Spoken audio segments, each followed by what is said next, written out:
When it comes to fitness habits, there are three specific areas that I'd advise you to focus on.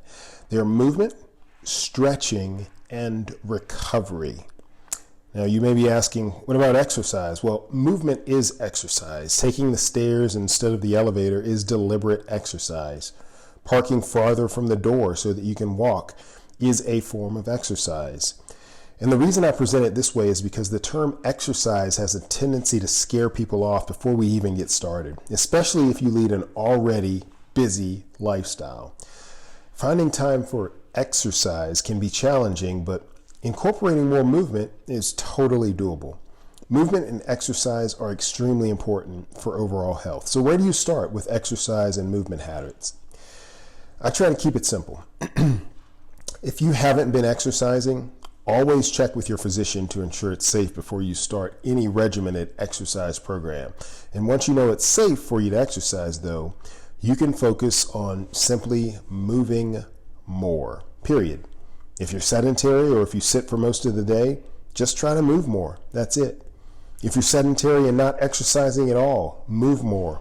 Sedentary lifestyles are particularly bad for your health. That's why exercise and movement are important, and it starts with simply moving more.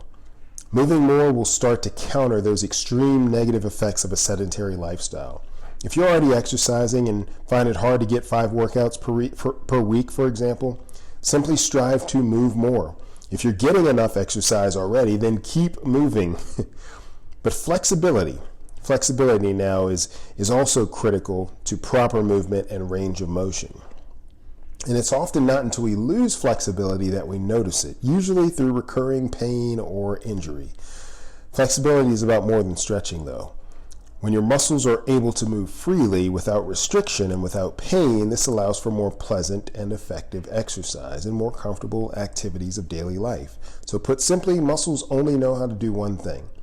That's contract. So unless they're stretched regularly, imbalances, poor movement, and pain can be the result.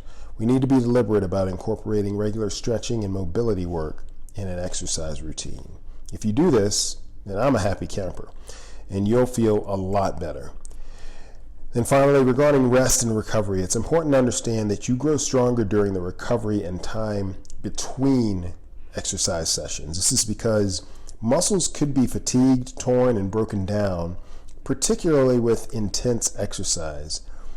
They then grow back stronger as they repair themselves. So recovery is important.